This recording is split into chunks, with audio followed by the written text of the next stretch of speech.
Today on Dr. Phil, a love triangle. She needs to make a decision, Rich or me. It's hard to make up my mind between the two. I love them both. Torn between her city husband and her country boyfriend. You had an affair and convinced him you were the victim. I didn't do it on purpose. No, come on. Now, Richard and Lloyd have never spoken face to face. the two men meet for the first time. Julie, sit wherever you feel like you should. Will she choose her childhood crush? After 20 years, you wound up in a pickup truck having sex, and you initiated it. Or her husband? What gives you the right to be with this man's wife? Let's do it. Have a good show, everybody. Here we go. This is a safe place to talk about hard things. Stand by. We'll count you down. I'll try to be an emotional compass and point you in the right direction. 5, 4. I am not giving up on you.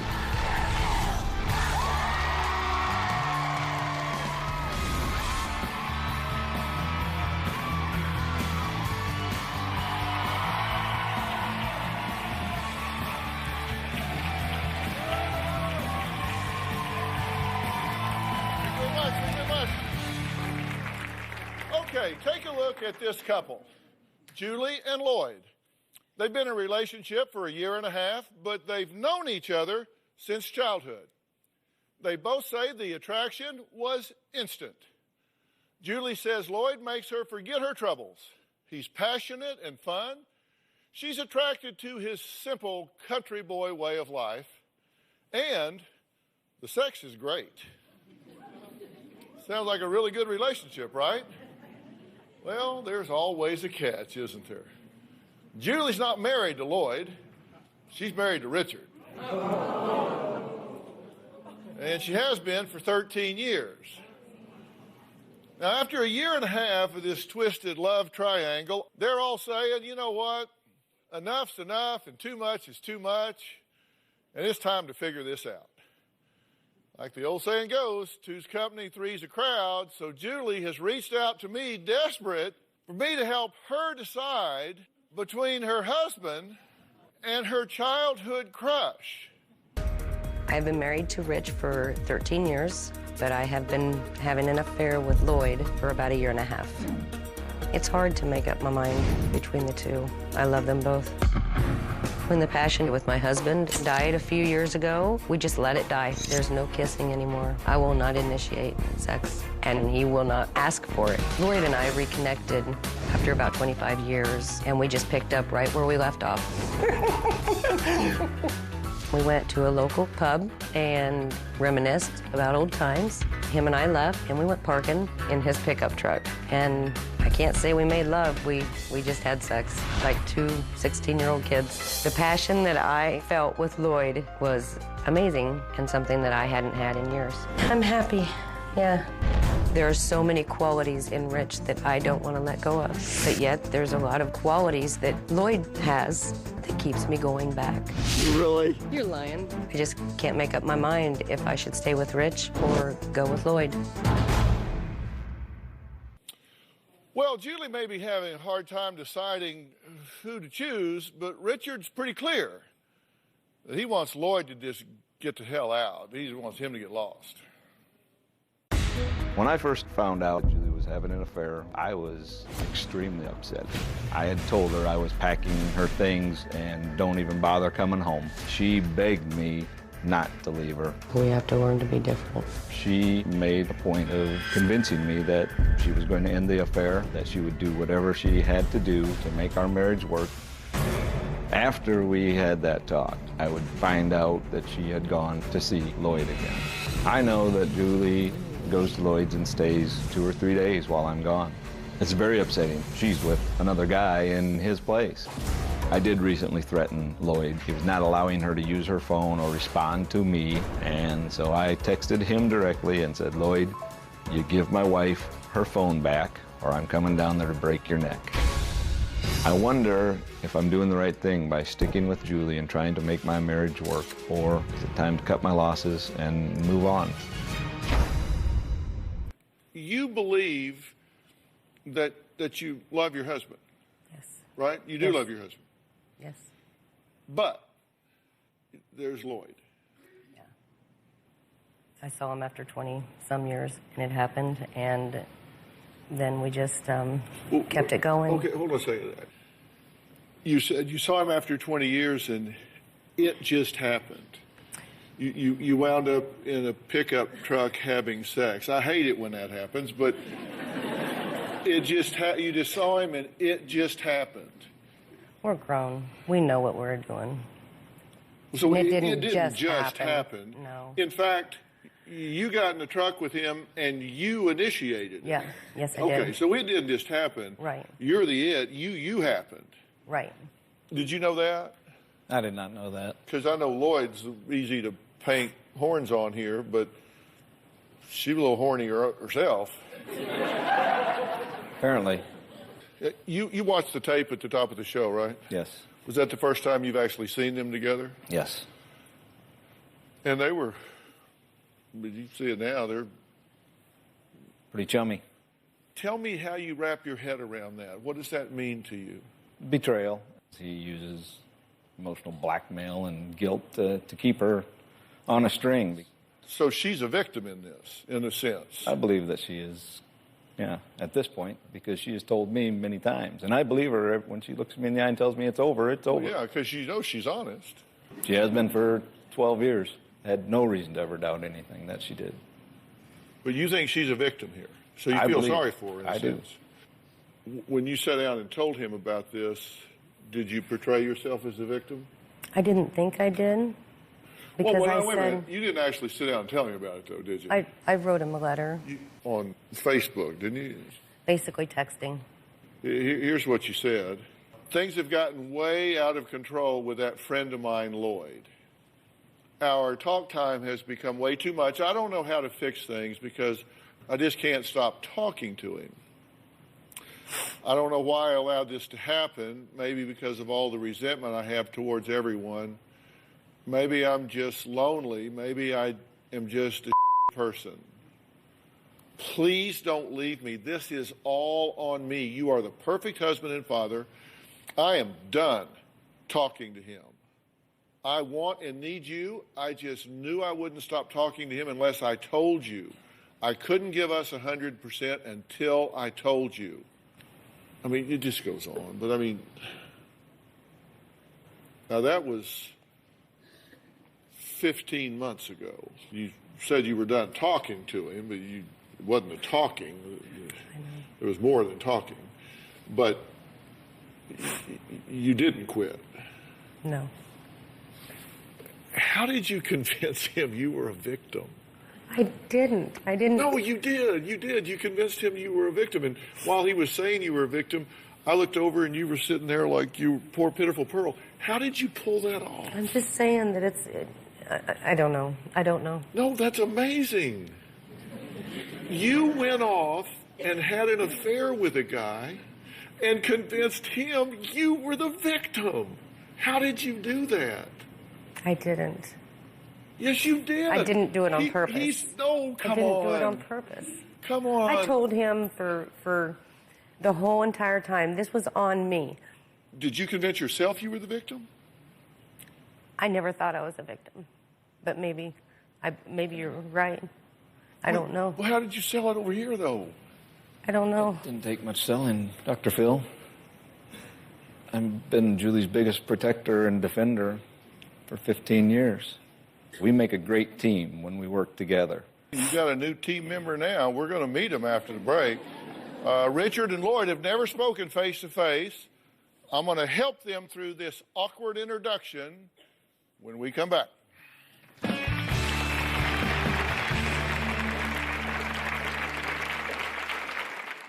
Julie and I were pretty awesome in bed.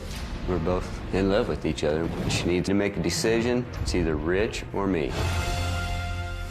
And later, My grandson knows something is going on because when Rich goes to work, he whispers in my ear and says, "Are we going to go see Lloyd?"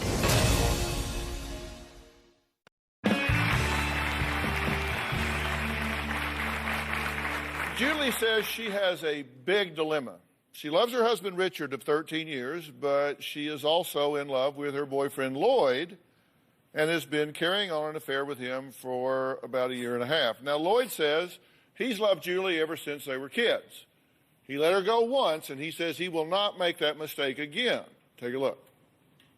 I told Julie that I was madly in love with her, that I would never let her go. She really makes me happy. I love taking her out. I want everybody to see that I'm with Julie. We're both in love with each other. We don't want to lose each other.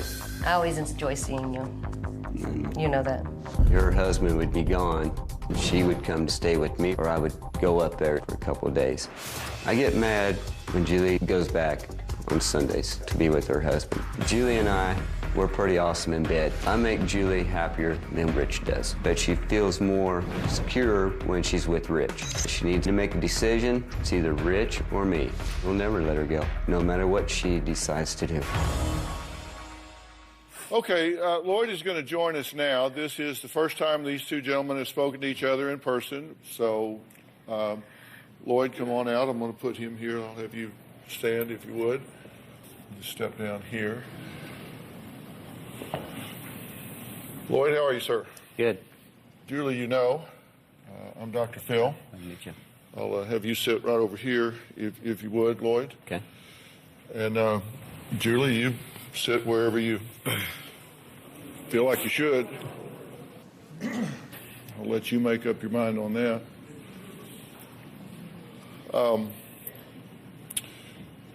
You are in a 1.5-year relationship with Julie? Yes, sir. Now, at the time you got into this relationship with her, you were married for 20 years? 22 years. 22 years with children? Right. Okay. So if you have your way about it, you will bust up this relationship, and she has busted up your relationship.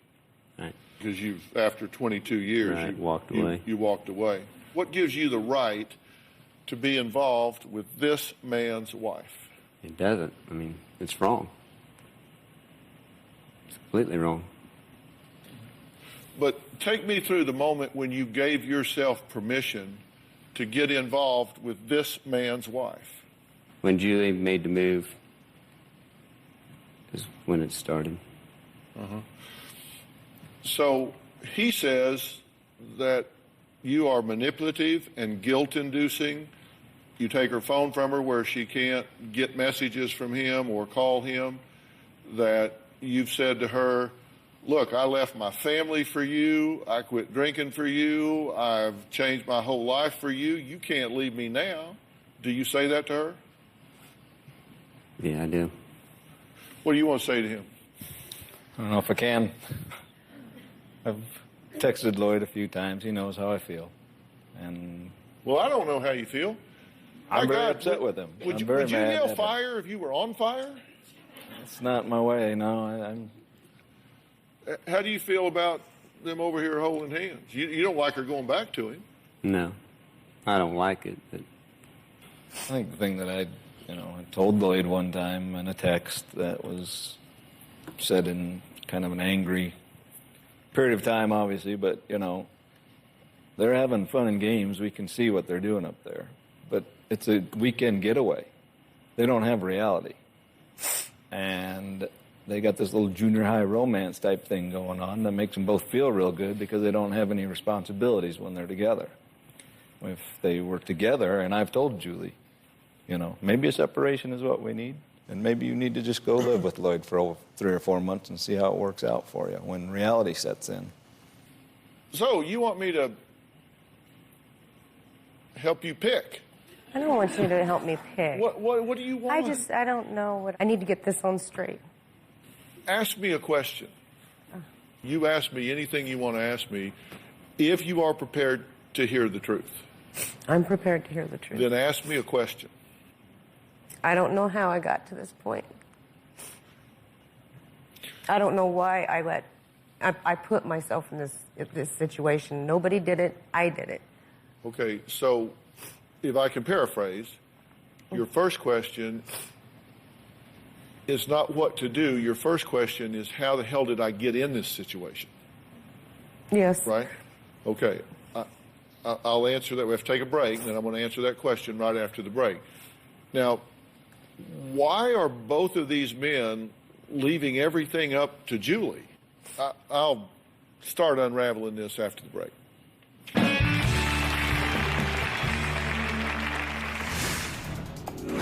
You were taking your child to hang out with your lover while his dad was on the road working.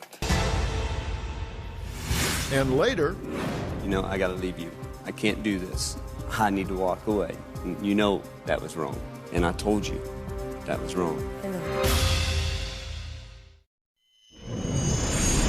Bringing my grandson around Lloyd at first seemed okay because he didn't get to see anything other than friendship.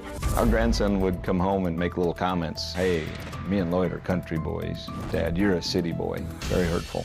My grandson knows something is going on because when Rich goes to work, he whispers in my ear and says, "Are we going to go see Lloyd?" I feel extremely guilty because I know better than to introduce my grandson into something like this. Your grandson, are you raising him? Yes, So this is essentially a child. our child. Right. So you were taking your child to hang out with your lover Yes, while his dad was on the working. road working. yes, Really? yeah. Did you comment on that? Yes. I told her I was not happy with that, with that situation, that it was going to lead to a lot of problems long term because he was going to end up being torn. How old is he now? 5. Then when he gets 6, 7, and 8, and he remembers that his mother, because you're his mother to him, you call it grandmother, you call it aunt, you call it whatever you want, was taking him to hang out with another man that he sees having affection with, I'm not saying inappropriate, but affection with, while Dad's gone. How does he accommodate to that? How does a child sort that out in their mind? You know, I don't know. I know they couldn't possibly. You need to stop taking your child around your illicit love affair.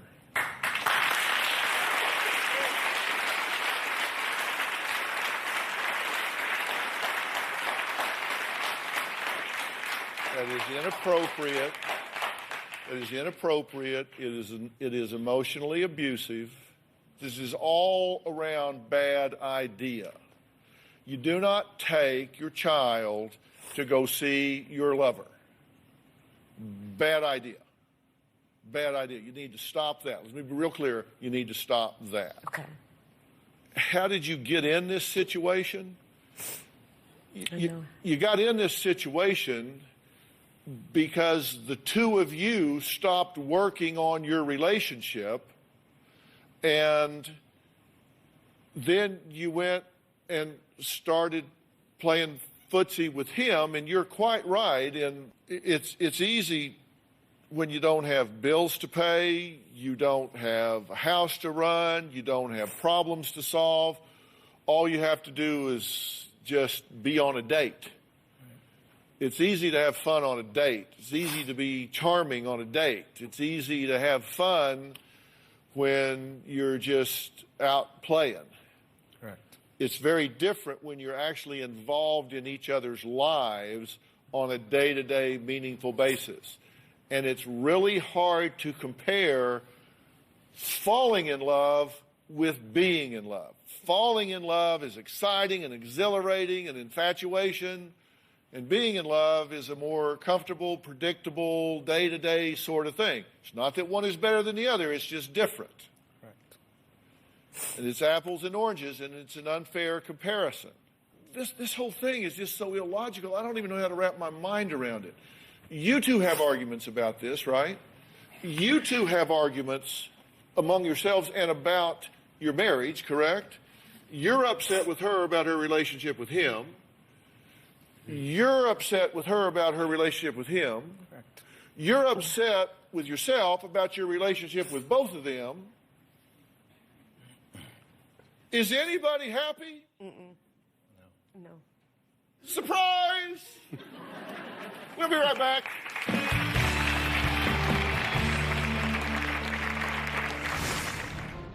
You jumped out of a moving car. Why did that seem like a good idea?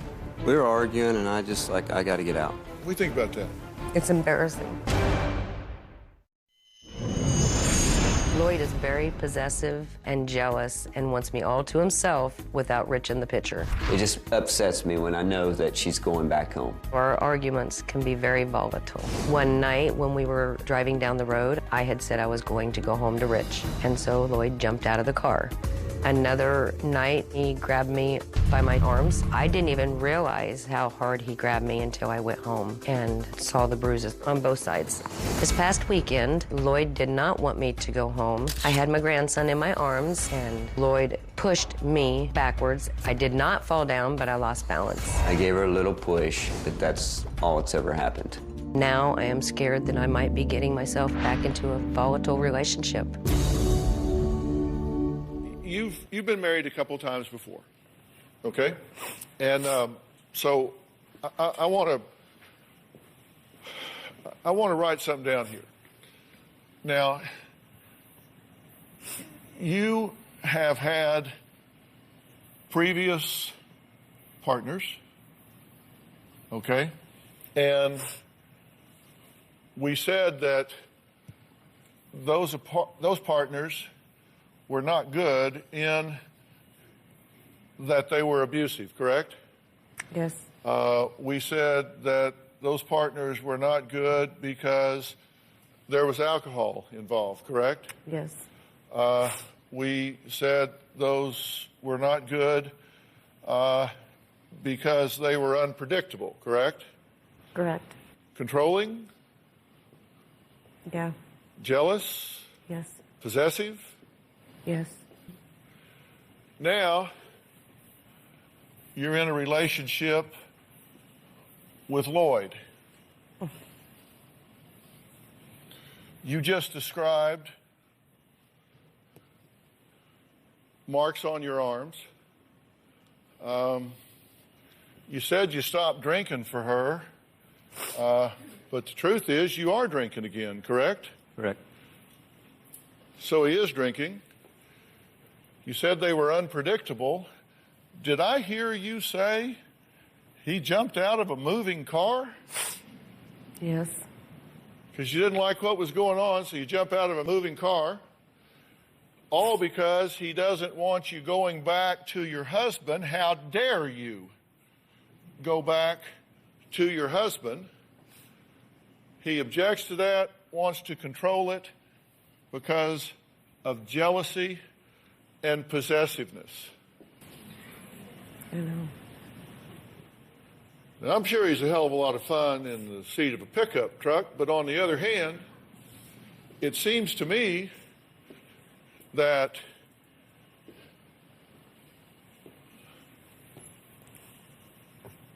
partners 1 and 2 and potential number 4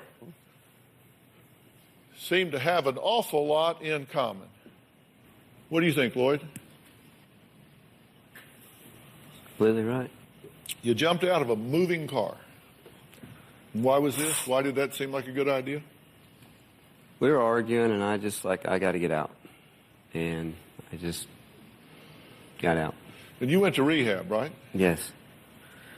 And how long after rehab before you started drinking again? That was 3.5 months. It's a tough disease. It's subject to relapse. It takes a lot of work. And I hope you continue the battle. I hope you fight back on that. What do you think about that? Well, when it's written down and when it's embarrassing. If she has a brain in her head, she is not going to pursue a relationship with you. I can't do this. I need to walk away.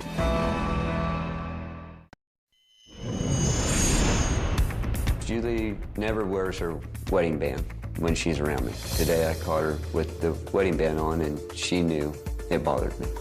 This finger. Oh, shoot. I don't usually wear it. And why did you have it this time? And I forgot to take it off. But then I honestly didn't know if it was appropriate to take it off. I don't know what's right. So every time I see that ring, you know it kills me. I know. So I got rid of my ring, then I see you with your ring. You know, marriage is tough. Do you agree marriage is a lot of work? A lot of work. You know, Every day. if I pull some statistics together about marriage, just so people know, first marriage, divorce rate's about 35 to 40% in America. Second marriages, it's about 60 to 65% divorce rate. Third marriages, about a 70% plus failure rate. Marriages that are born out of infidelity, particularly when both people are cheaters, about 95% failure rate. So the chance that you two are going to get married and sail off into the sunset and live happily ever after, not a good shot. You got enough of an uphill battle in the one you've got. I'm just telling you the truth. I told you, don't ask me if you don't want me to tell you the truth. He says he's not abusive. You're drinking, fighting. Come on, who are you turning down? If this, he left his wife and kids. He's drinking, fighting, and jumping out of your truck. Who the hell did you turn down? Whether you stay with him or whether you don't, he's not a good fit for you. And you're guilt-induced or saying, I left my wife and kids for you? What, that's her fault? The thing is, I've only done it, what, once? What? When I pushed you. And what did I do when I did that? What did I say? I'm done. I am never doing, I got to leave you. I can't do this. I need to walk away. And you said, no, it's more my fault than it is yours. It was wrong. And you know that was wrong. And I told you that was wrong. I know. And I've only done that one time. I've never, ever done that to anybody. And you know that. Well, she may know it, but I don't. I don't think you're an evil guy. I think you are confused. I think you are lost. And I think you are an alcoholic. And you put an alcoholic in a high-stress, desperate situation, they are going to make bad choices at a high-risk level. You are a high-risk candidate for her statistically, behaviorally, and life match-wise. You guys have absolutely no business being together. You can kill the messenger, but I'm telling you, the chance of this thing working between the two of you is zip, zero, nada, yet, is not going to work. Ain't going to work. I'm just telling you. And you can be upset for me telling you the truth, but the day will come when you will say, he told me the truth. I didn't want to hear it, but he told me the truth. Right. And if she has a brain in her head, she is not going to pursue a relationship with you because you are a high-risk candidate interloping into a marriage where you have no business being. Then you went from the bar to the pickup and had sex. Reckon you could at least require that she stop.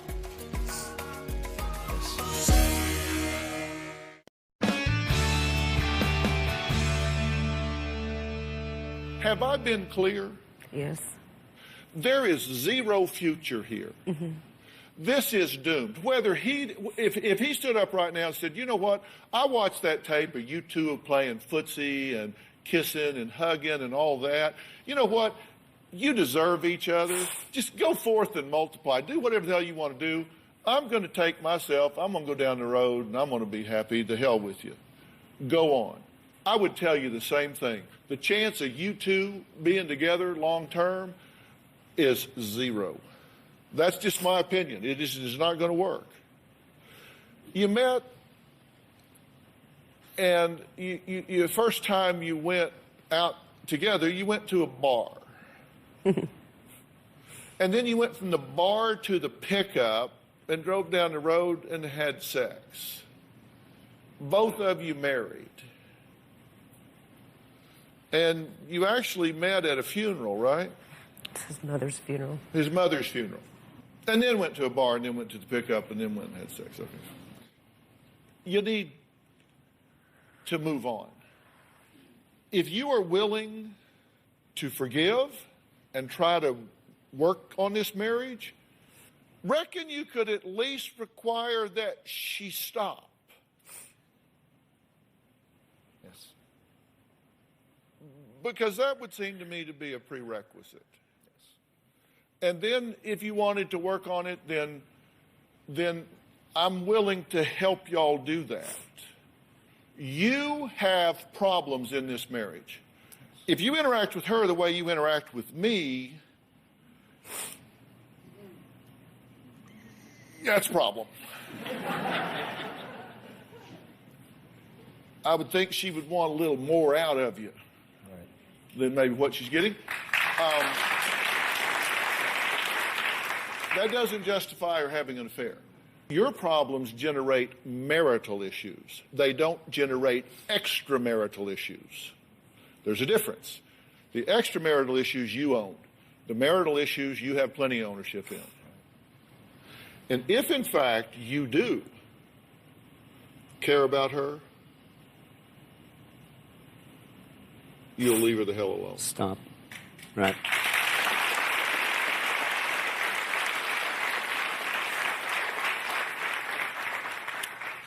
One last thing. We all have a personal truth, and we generate the results in life we believe we deserve.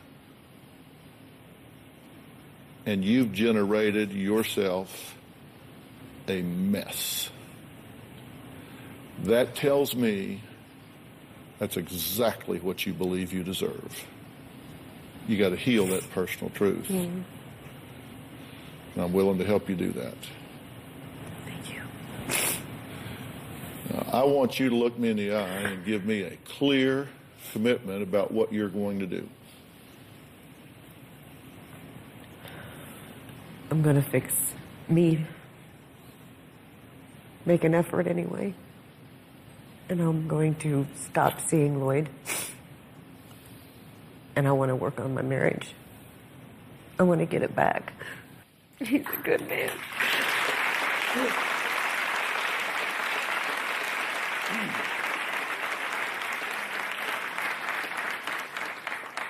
Will you respect that? Yep. You will? Yes, I will. Okay. Coming up, what Kathy Lee and I now have in common. I'll tell you what I mean after the break.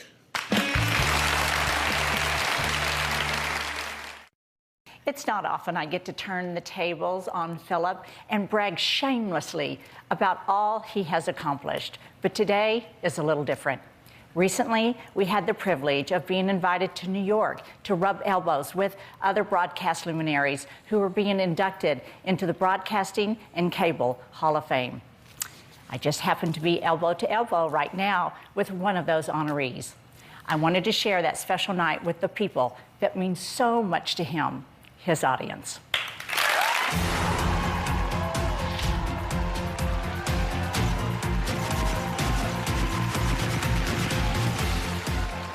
So proud of Philip. Him being inducted into the Broadcasting and Cable Hall of Fame, I can barely speak without crying. It's like I get total body chills just thinking about where we are, why we're here, and yes, it's very emotional. Our dad is amazing. He works so hard to do what he does, and tonight is one of those nights where you see that everybody else agrees. He loves what he does, which is my favorite part about watching him kind of grow through his TV career. It doesn't get any better than this.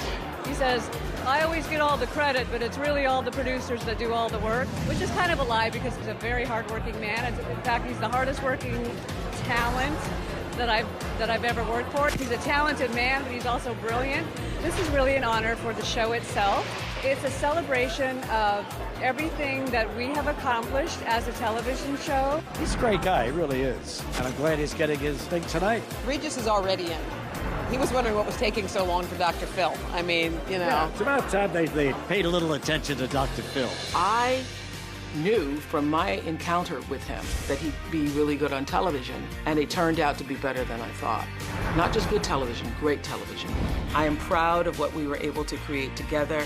I am proud of what you continue to manifest in your daily work, in your shows out into the world, and I am proud of you being inducted into the Broadcasting and Cable Hall of Fame. Who knew? Ladies and gentlemen, please welcome Dr. Phill McGraw. It really has been an interesting ride for a guy that had absolutely no intention of ever being on television, ever. You know, an interesting thing about our show, we're in our 14th season now. Carla Pennington is our executive producer. She's the only one I've ever had or will have. Even across 14 years, hell, I've got the same 7 cameramen I started with day one. But the most important people to thank, like so many of y'all have said before me, are my family, Robin, Jay, and Jordan. We started with a mission, and we said on our show we want to deal with the silent epidemics. We want to give a voice to those people that don't have one. We want to change the narrative in America about mental health and mental illness. And I think we've done that at least in a small way. We've contributed to it. To be up here and inducted into the Hall of Fame is really pretty surreal for an old country boy, and I just thank you. Thank you very much. When somebody puts you in the Hall of Fame, that means something. It just kind of is a way of reminding you that people appreciate what you're doing and take it seriously, which is good.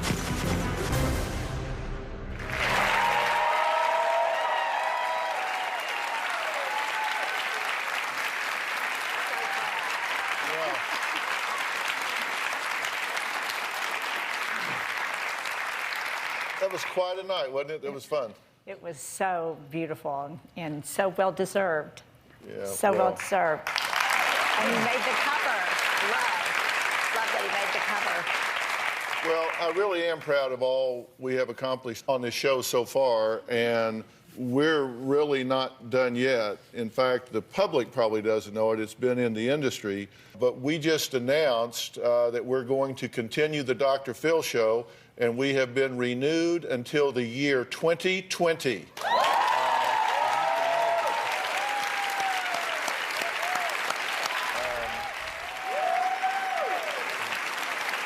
That's just the beginning. So thanks for bringing all that up, and thank all of you for all of your support over all of these years.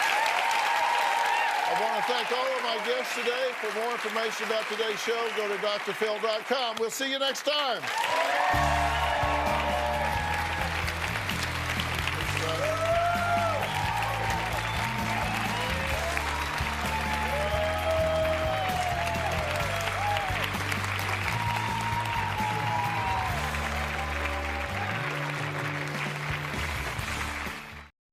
Today on Dr. Phill. My dad sending money to a woman in Mexico that he had an affair with. He steals from family, friends, and strangers. Nearly $2 million. She had to have a lung transplant. You paid for the lung. So she just showed up to a clinic with a lung in an igloo cooler, said, I'm here to get a transplant. She's had brain cancer 5 times. 7 times. You think maybe she's lied to you? Let's do it. Have a good show, everybody. Here we go. This is a safe place to talk about hard things. Stand by. We'll count you down. I'm trying to be an emotional compass and point you in the right direction. 5, 4. I am not giving up on you.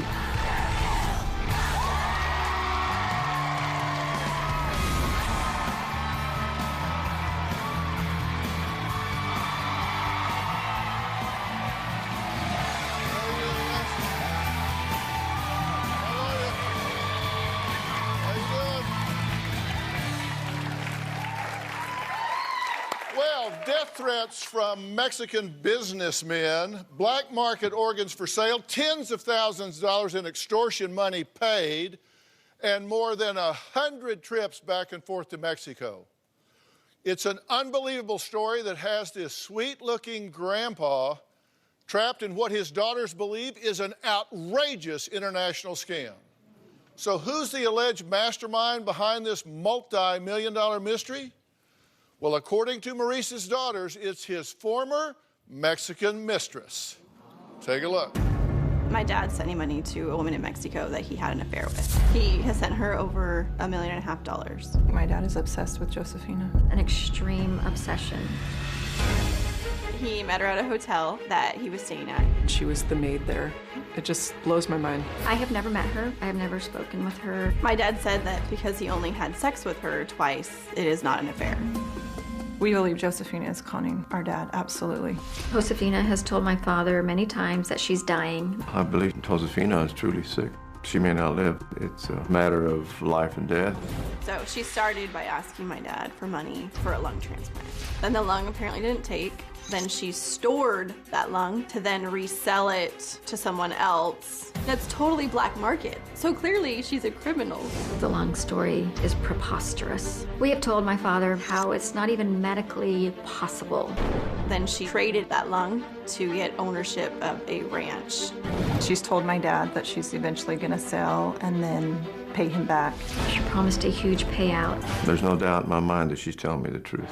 This whole situation is just shocking and bizarre. My dad believes that he is saving Josefina's life.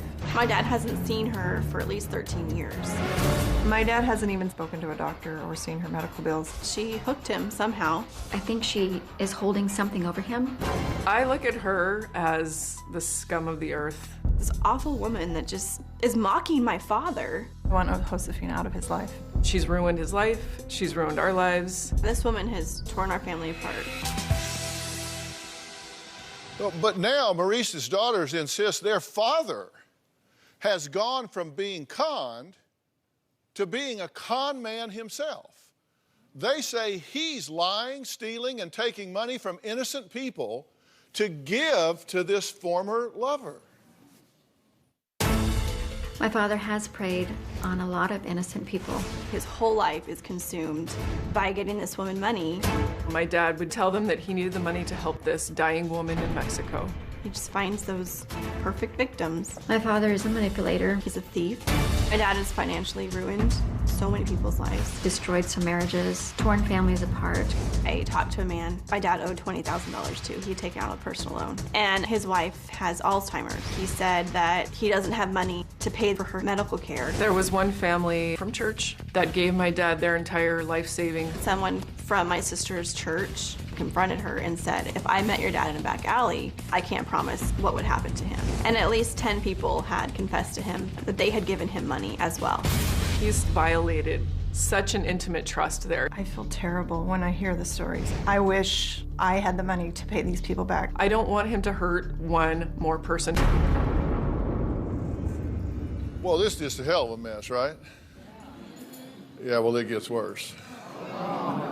Because this dad has 7 children, and they claim that he has also victimized them.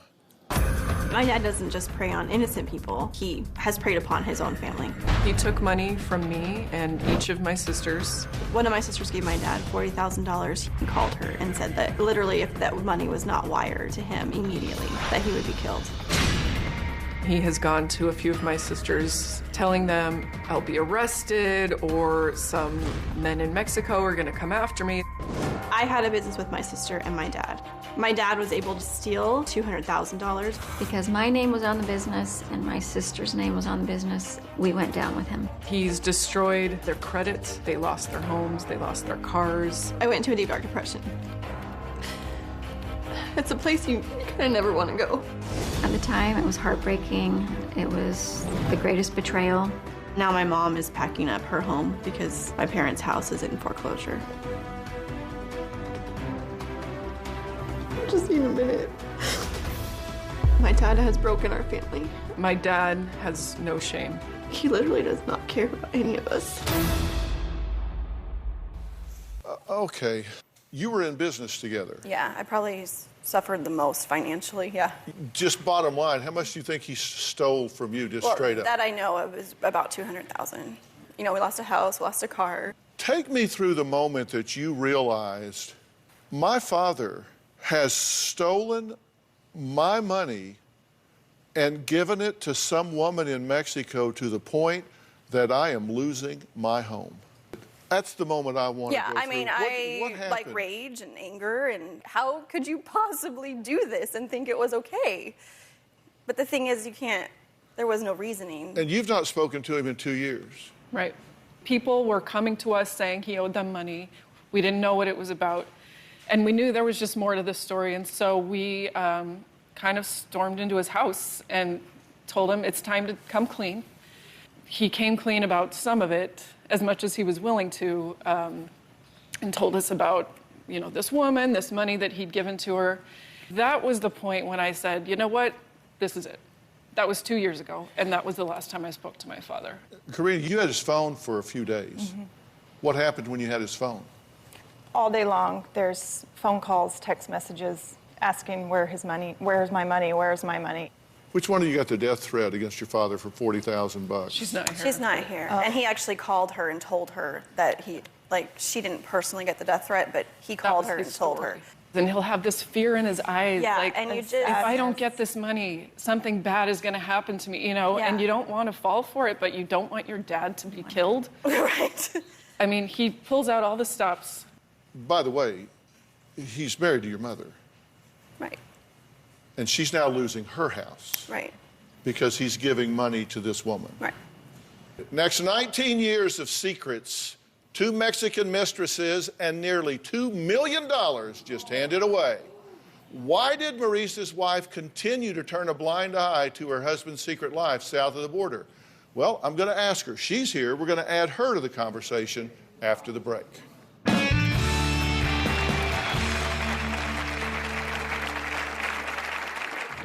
He has become a pathological liar. He is dishonest to the very core.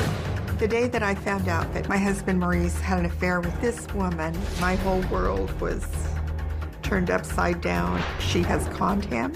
How anybody can be at death's door for 13 years. She is such a medical miracle. And later, you believe this woman just showed up at a clinic with a lung in an igloo cooler or something and said, I need a lung transplant, and I got the lung. That's basically what happened. I think my mom looked the other way for many years as far as my dad's behavior. My mother is enabling him by turning a blind eye. My mom tends to bury her head in the sand and pretend that nothing bad is happening. We had an intervention a couple years ago and told my mom, if you don't leave him, then we will walk away from you for a while.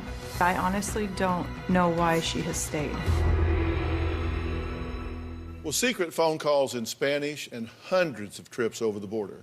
Maurice's double life has his 7 daughters convinced that a bizarre scam concocted by his former mistress has turned their father into a con man and their mother into his protector and enabler.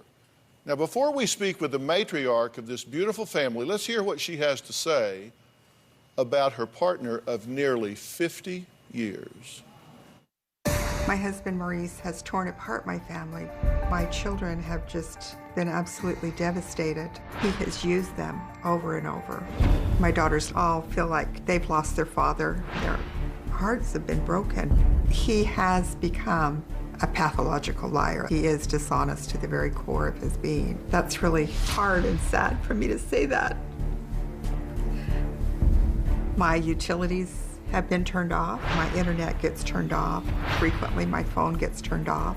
The day that I found out that he had an affair with this woman, my whole world was turned upside down and inside out. I felt worthless. I felt like a failure. This is someone I trusted with my entire life. I have absolutely no doubt she has conned him. If I saw her, I probably would scratch her eyes out. How anybody can be at death's door for 13 years. She is such a medical miracle. If she's really ill, let her die.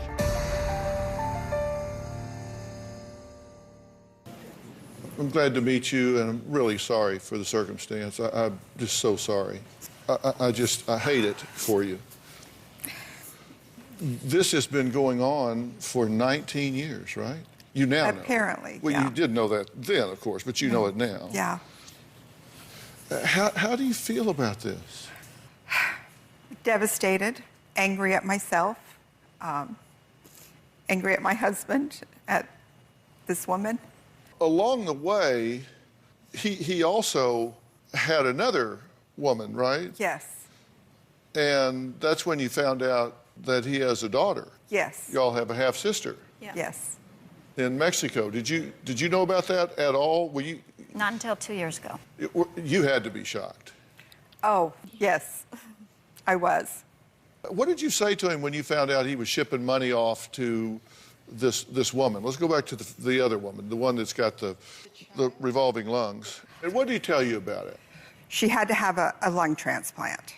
Okay, so she got a lung. Yes. And where'd she get the lung? And he paid for it. I'm assuming... He bought her a lung. On the black market, I'm assuming. It didn't take. So they took it out and they put in another lung. Okay. But they kept the first one. Where did they keep it? In some kind of machine. In Mexico, they have the ability to keep organs alive. That's what we're told. And so then that lung was put into another woman, and her husband paid for it with a ranch. So it's like a swap meet. Yes. So we'll give you a ranch for this lung. Yeah. But it worked for the second woman. Yes. Wow. Yeah. Okay, but now, so she has the ranch, so they need to sell the ranch to pay for the lung. Right. You know what's wrong with you people? Seriously, you know what's wrong with you people? What? Absolutely nothing. There's absolutely nothing wrong with you people. That's the problem. You, all five of you, are normal, healthy, loving, caring, adjusted people. Your mind can't go to the places that sick, demented people's mind go, so it's hard to see that coming. Because your mother, you've been put out of your house because of this. You're now going to be put out of your house, right? Yes. Yeah. And what are you going to do? Well, I'm going to have to go find a job in a small apartment and go on with life. And kind of start over making your own Yes. way. Let's take a break. Next, trading a lung for a ranch, selling organs on the black market, and being held hostage in a south of the border hospital. Maurice insists that his former mistress, Josefina, is on death's door. Apparently for a long time she's been on death's door. He says he needed all of the money he took from friends, family, and even a stranger at a gas station in order to save her life. Boy, do I have some questions for dear old Dad. Well, he's here, and we're going to meet him next. We'll add him to the conversation right after the break.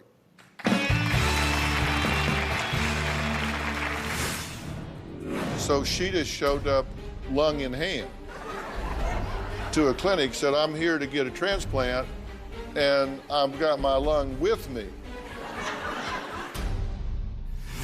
And later... She doesn't have money, so she's not actually in a hospital room. Well, she doesn't need it. She I gets know, health I'm care. just saying, They she's have on like the universal back healthcare. patio. Is that outdoors? Yeah, that's outdoors. She's just sleeping next to the hospital. It just rolls downhill. Nearly $2 million gone, and multiple families desperate for answers and their hard-earned money back. Where did all the money go? Now, to my guest, Maurice's former mistress in Mexico, who his family believes is conning their dad into believing that she is dying, and her only hope of survival is him paying for the life-saving medical care she needs. Now, Maurice disagrees and insists that she is sick and he will get his money back. Take a look. I met Josefina nearly 18 years ago in Mexico. I had a 3-month affair with her. I'd already had an affair with another woman. I didn't think it was a big deal. 3 or 4 months after I came back to the United States, she told me that she had lung cancer. She said she needed a transplant. That's how it all started. I've been sending her money to keep her alive. I haven't seen her in 13 years. She promised that she would return all my money. I borrowed my money from my children. I said I was going to pay them back with interest. I did steal $200,000 from my daughter, Delaney. Josefina needs $675 to get out of the clinic. If she could just get out, she would reimburse everybody. It'd be foolish to stop now. Now, before we add Maurice to the conversation, I wanted to ask all of you at home on Twitter if you believe Maurice is being taken advantage of. Tweet hashtag Dr. Phill yes or hashtag Dr. Phill no. And if you want to join today's conversation, just tweet hashtag Dr. Phill, hashtag money to mistress, and you can join this conversation. So Maurice, come on out.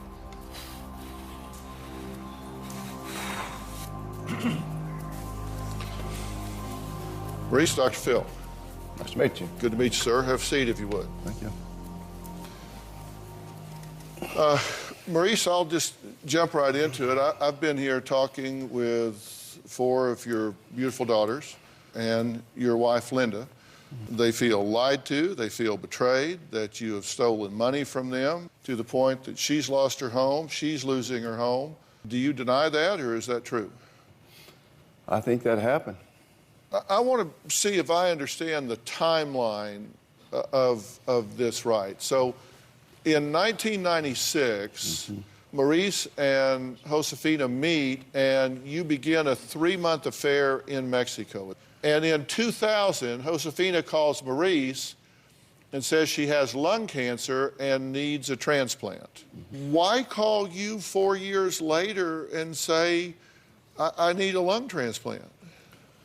Well, because she didn't have anybody to go to. Where'd you get the lung?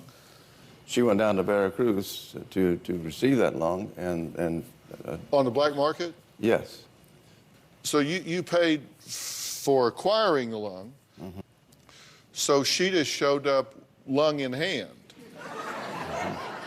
to a clinic, said, I'm here to get a transplant, and I've got my lung with me. Yeah, that's basically what happened.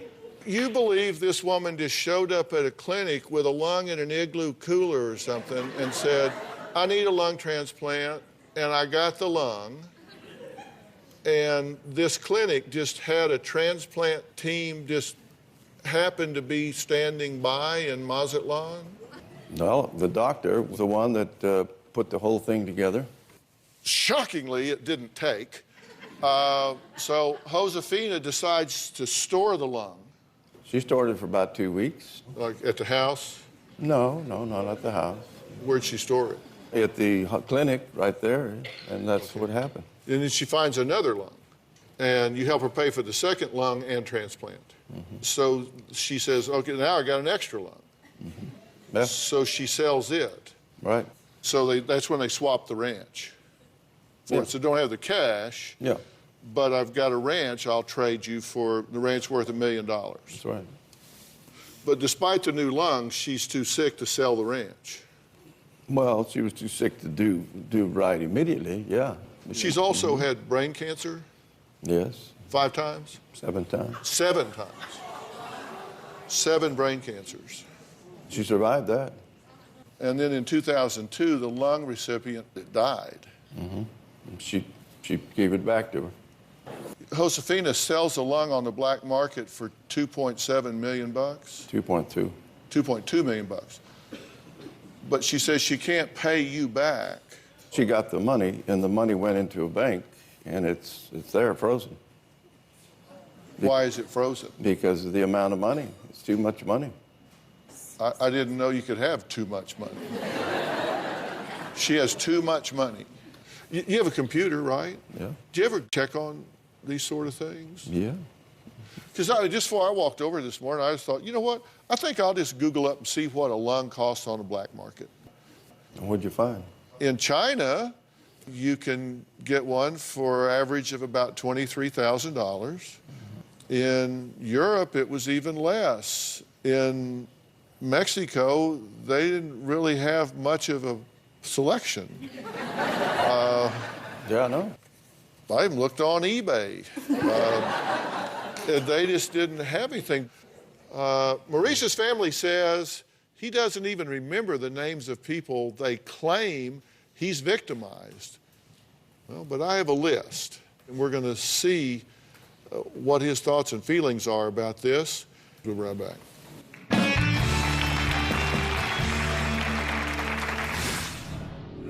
This wasn't the only relationship you had in Mexico, right? No.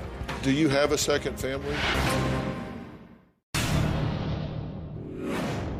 It was a miserable time in our family. It hurt.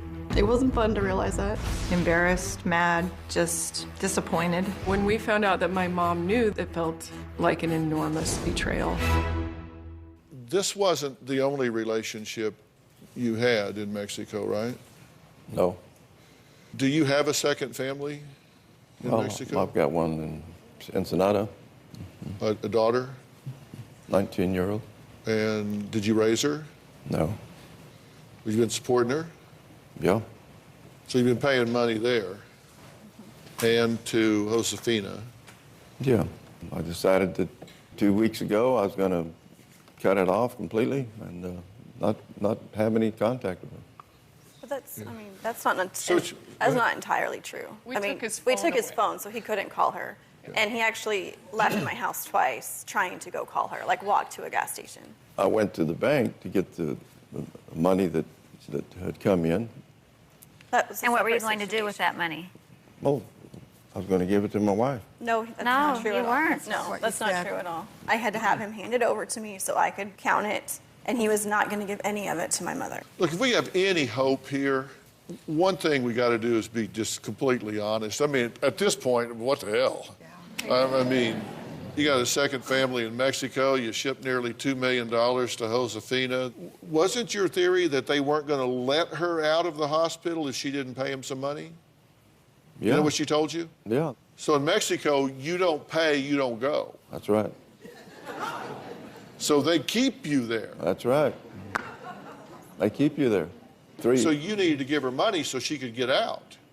That's what happened. You do know that Mexico has universal health care, right? So she's got you and the government paying for her to go to the hospital. Well, and she's not even actually going to have a room. Pardon me? She doesn't check in because she doesn't have money, so she's not actually in a hospital room. Well, she doesn't need it. She can get health care. I'm just saying she's on like the back patio. This is the story. This is the story. She's like not even in an actual room, so we can't call her to find out what room number she's in. She's out in a separate area of people who can't pay. I mean, this is how ridiculous it is. But he just makes up. Reason with no, him. I mean, you can't reason with She's him. in a patio room? Yes, literally. Is that?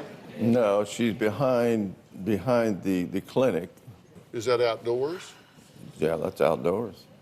In a patio. So patio. And it's cold, and she has no sweater or shoes because she's so poor. So she's at a hospital. Not in the hospital. But not in the hospital. She's just sleeping next to the hospital. Well, yeah, because the back end is enclosed.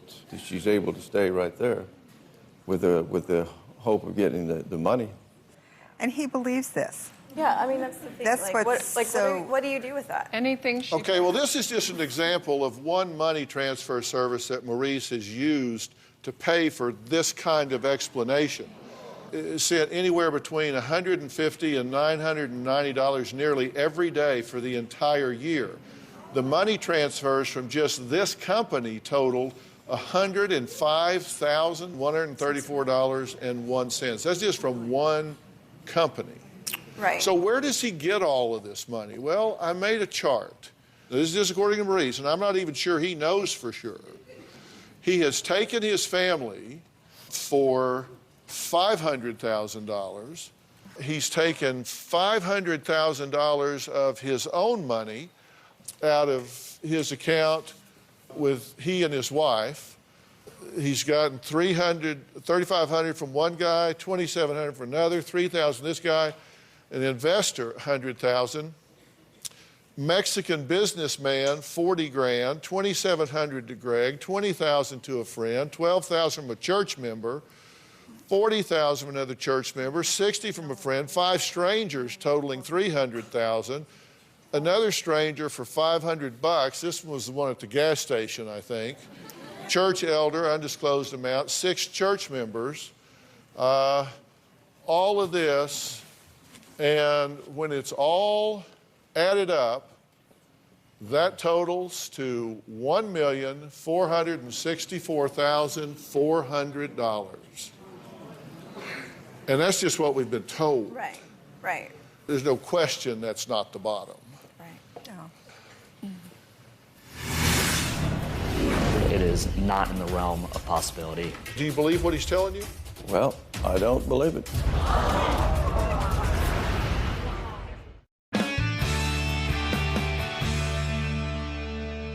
Joining us now is Dr. Pat Basu. He is the Chief Medical Officer of Doctor on Demand, which is the company that Jay and I have that you've heard us talk about. Now, Dr. Basu has served as a White House Fellow. Prior to that, he served as Course Director of Health, Policy, and Economics at Stanford University. You've been listening to everything. What do you think of Josefina's claims when it comes to all of this lung manipulation? I mean, is this even remotely possible? It's not possible at all. Step up here, because I want to be sure that he can hear you clearly and concisely. You just take my chair here. Sure. Just take my chair so you can speak directly to Maurice, if you would. Maurice, this is Dr. Pat Basu. Nice to meet you. So, is it possible what she's telling him is true? There is no way this story is possible. And I should maybe just clear something up, because there's this talk about the black market, which does exist. But even in that case, it is not just a box of old organs that's lying around. There is no sort of black market box where they just sit there. Whether it's legal or the black market, that transplant has to be done in this very small window, or the lung itself will perish. Okay, so what is the chance that she could go to Veracruz, get this lung, bring it back up to some clinic, some doctor does the transfer, it doesn't take, so she takes it out, puts another one in, saves this one for 3 weeks in a cooler or something at the clinic where they keep spare body parts, apparently, for 3 weeks, and then sell it again to or swap it for a ranch or whatever. What's the chance of that happening 3 weeks later? Yeah, Maurice, I just have to tell you, the chance of that is 0. There is no single aspect of that story is possible, let alone the entire chain of events. It is just entirely not possible in any universe. Do you believe what he's telling you? Well, I don't believe it. You don't believe which? I don't believe what he's saying. It happens down in Mexico, and it's... Yeah, you cannot revive the lung once it is dead. There is a window of 6 hours, and even in that window, by the time it's getting there, the lung is literally perishing. It cannot be revived. It cannot be reused in that capacity at all. Well, I don't know how that happens then. Well, it doesn't. It doesn't. Huh? It doesn't. It doesn't happen. It does. I do know that the lung was 3 months in a container. Okay, and so you think because she said that the laws of physics, the laws of science, the laws of medicine are suspended because of what she said. It just becomes true for her, but not for anybody else. Well, I know that the lung was for 3 months until it was transferred. The lung was outside the body for 3 months. And then put back in. It's in a container. They have some type of solution in Mexico. And they have, I know, doctor, yeah. I know. Yeah. This doesn't even make you think maybe she's lied to you? No.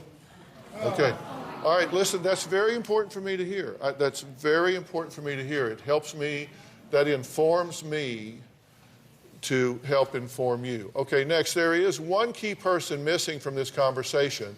That's Josefina herself. I'm going to ask Maurice to give her a call after the break. Let's see if she answers from the back porch of the hospital. We'll be right back.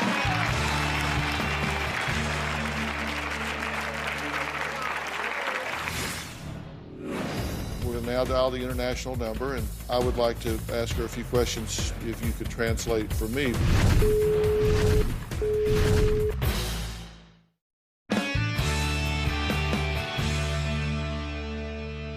We've talked a lot about Josefina, Maurice's former mistress. So I think it's time to try and add her to the conversation. So we are going to call her cell phone. We'll now dial the international number, and I would like to ask her a few questions too, if you could translate for me.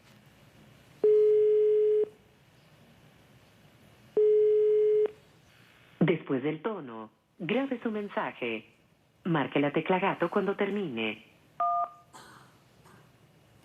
It was a message that said, you know, go through? Yeah. We'll just keep trying while we keep talking. So you don't believe Dr. Basu? We actually hired a private investigator in Mexico to learn a little bit.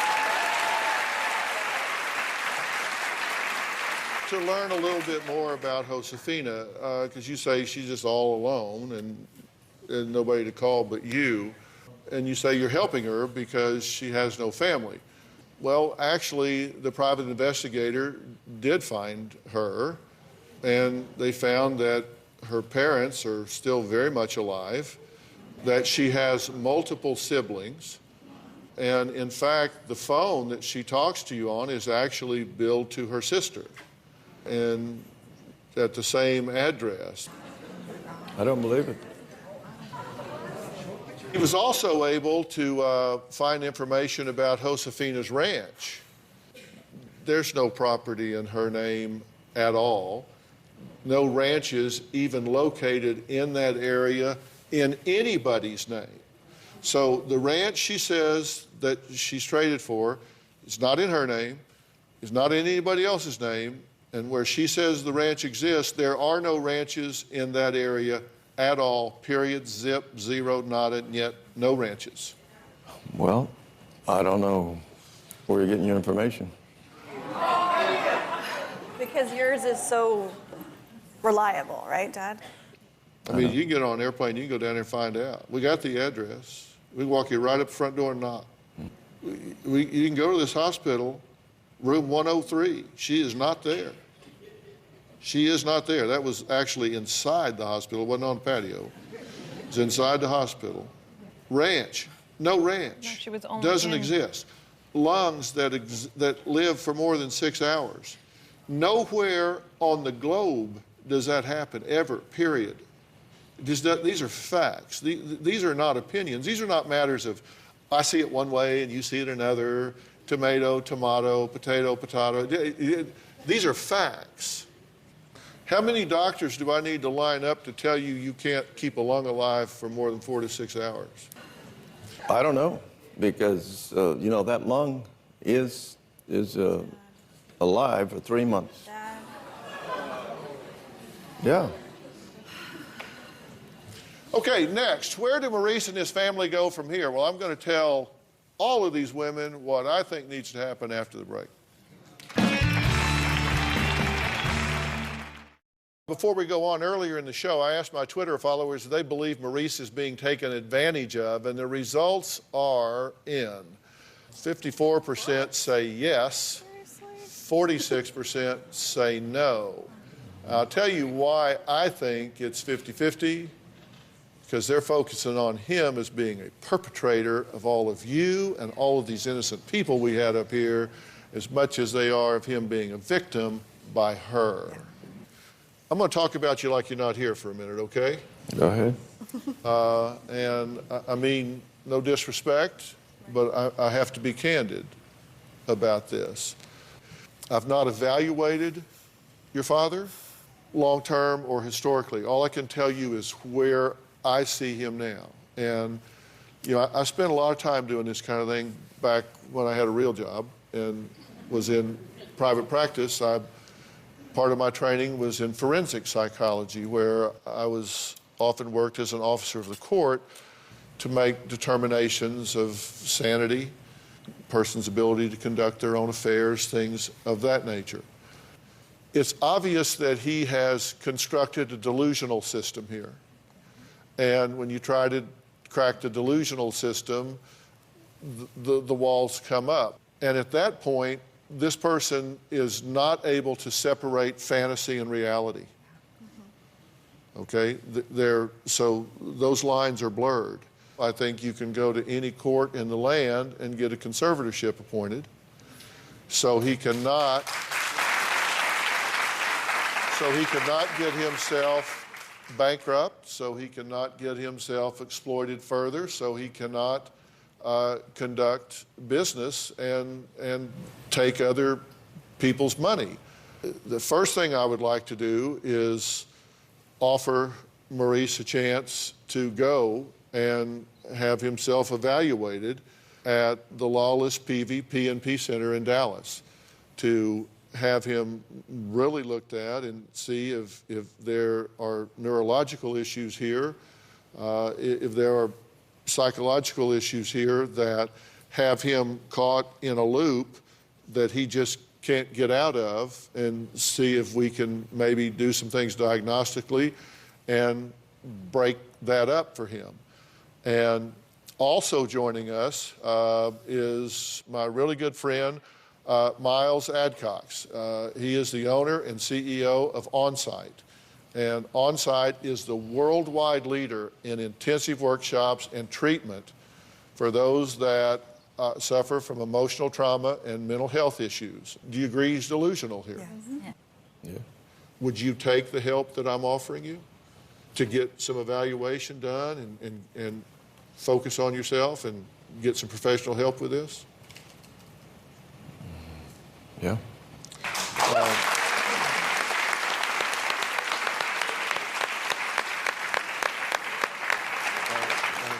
I really think it would be helpful to you.